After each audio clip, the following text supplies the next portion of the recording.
किसी ने पूछा है कि हम अपनी बेहोशी को कैसे दूर करें, जागृत कैसे रहें। एक स्थान पर बैठकर जबरदस्ती आंखें बंद करके मुझे खुद को नहीं जानना, मुझे आत्मज्ञानी नहीं होना, बस होश में जीना है, वर्तमान में जीना है। इस दुनिया में 3 तरह के लोग हैं। एक जो सन्यासी हो गए, जिन्होंने संसार त्याग दिया। दूसरे जो संसारी हैं, जिन्हें सन्यास से कोई मतलब नहीं है।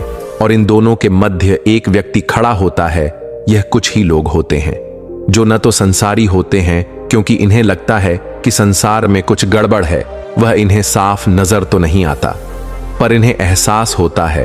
और ना ही सन्यासी होते हैं क्योंकि सन्यासी जीवन इनकी समझ से परे है। एक और जहां एक सन्यासी के जीवन में बहुत सारी चुनौतियां होती हैं और उसका एक ही लक्ष्य होता है और वह खास तौर से उस लक्ष्य की ओर ही बढ़ता है।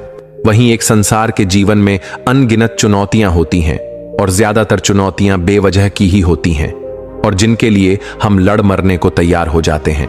संसार के भोग विलास में लिप्त यह लोग आंख पर पट्टी बांधकर जीते हैं, पर वह तीसरा व्यक्ति जो न संसारी है और न ही सन्यासी है, उसका जीवन इन दोनों से भी जटिल हो जाता है क्योंकि वह संसार छोड़ नहीं पाता, क्योंकि उसकी जिम्मेदारियां बहुत ज्यादा है। और सन्यासी जीवन को पकड़ नहीं पाता क्योंकि संसार का त्याग आसान नहीं है।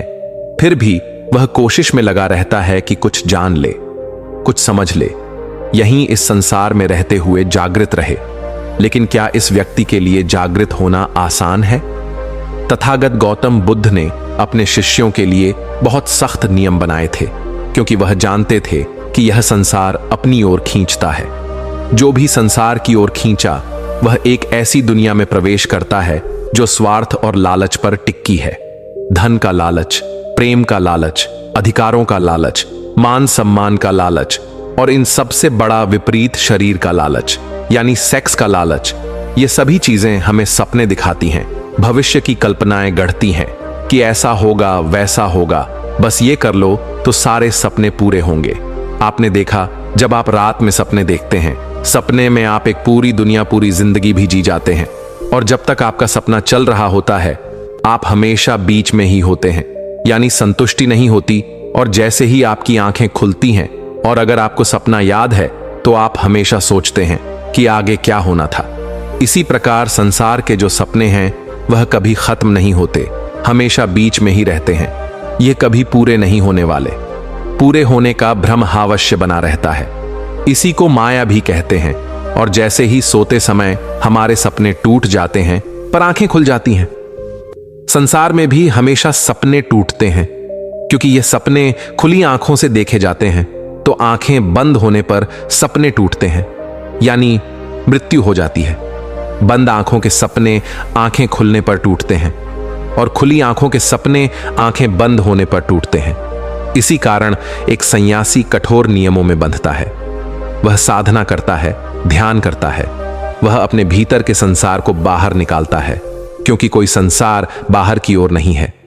संसार हमारे भीतर बसता है और एक बार जब वह संसार से खाली हो जाता है तब भी वह साधना और ध्यान जारी रखता है क्योंकि संसार खींचता है और जागृति और समझ ही से बचा सकती है। एक बार तथागत गौतम बुद्ध का एक शिष्य एक युवती के प्रेम में पड़ गया। उसे चारों ओर वह युवती ही दिखाई देती। बुद्ध अपने शिष्य के बारे में जानते थे, लेकिन बुद्ध चाहते थे कि वह खुद से, खुद की समझ से इस संसार के लालच से बाहर आ सके। पर धीरे धीरे वह शिष्य बेकार होता चला गया। उसे ना भूख लगती, ना समय पर सोता, ना ही ध्यान और साधना में उसका मन लगता। वह आलसी हो गया था। वह किसी भी बहाने से बस उस युवती से मिलने निकल जाया करता।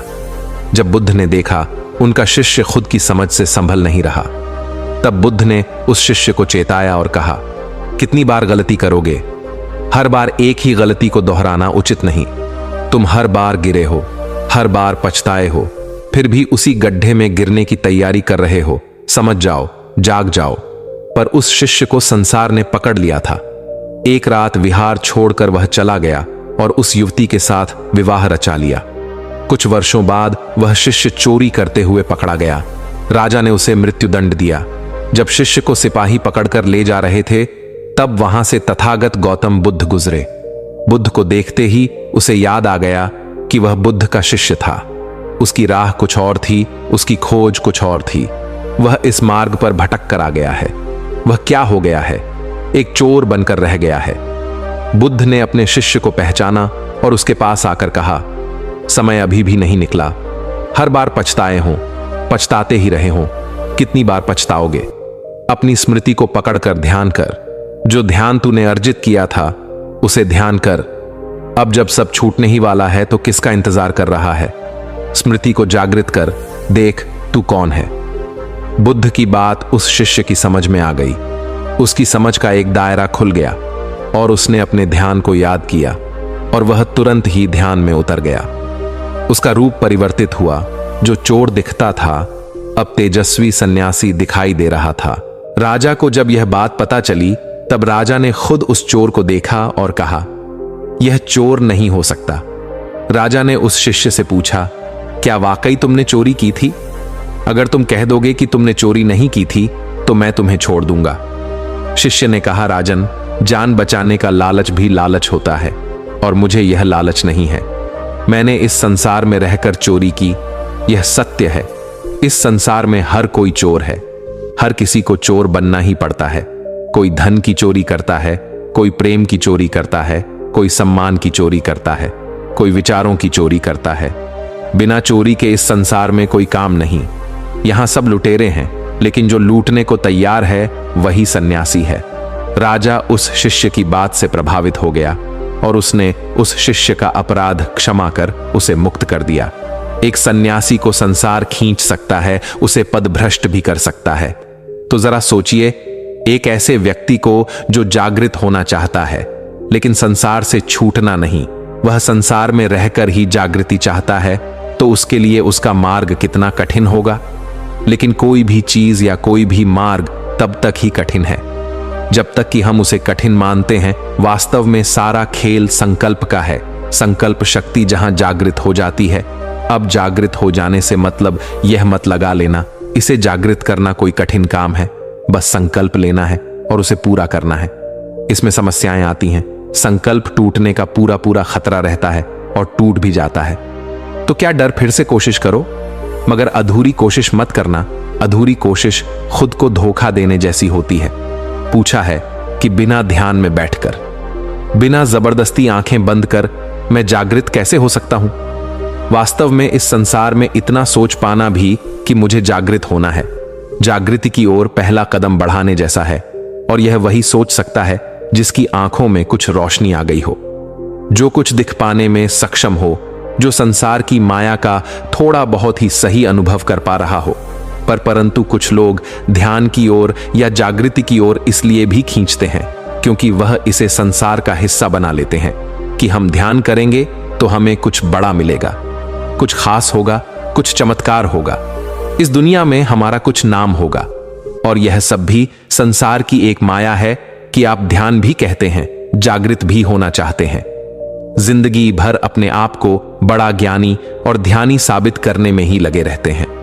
कोई आपको छोटा कह दे तो तुरंत आपके अहंकार को चोट पहुंच जाती है।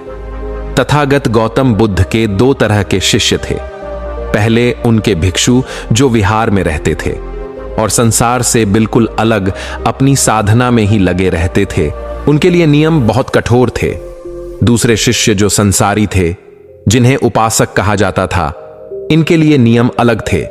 यह शादी कर सकते थे, व्यापार कर सकते थे, संसार के सभी काम कर सकते थे, पर इन्हें भी कुछ नियम मानने होते थे, जैसे चोरी नहीं करना, झूठ नहीं बोलना, नशा नहीं करना, अत्यधिक धन इकट्ठा नहीं करना, लोगों की मदद करना, लालच नहीं करना, सही दृष्टि उत्पन्न करना।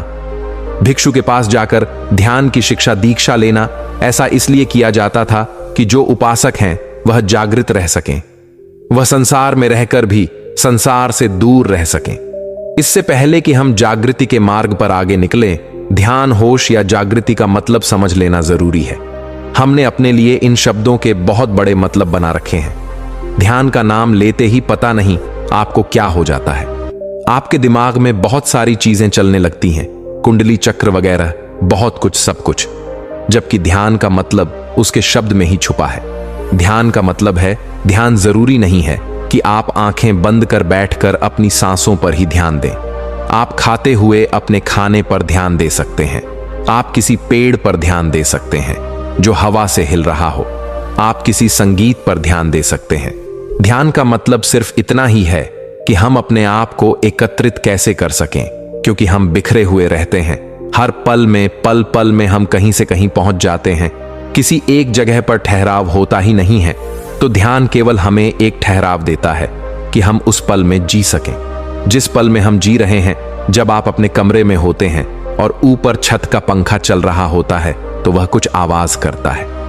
कितनी बार आपने उसकी आवाज सुनी है? पूरी रात में एक बार भी आपका ध्यान उस पंखे पर या उस पंखे की आवाज पर नहीं जाता, क्योंकि तुम बिखरे हुए हो। पता नहीं कहां कहां खोए रहते हो, कौन कौन सी बातें सोचते रहते हो। तो तुम्हारा ध्यान किसी एक चीज पर कैसे जा सकता है? तो जब आप इतने बिखरे हुए हैं, हजारों लाखों हिस्सों में बंटे हुए हैं, तब आप हमेशा उस पल को खो देते हैं। इस पल में हम जी रहे होते हैं और ध्यान देने से, ध्यान करने से आप एकत्रित होते हैं।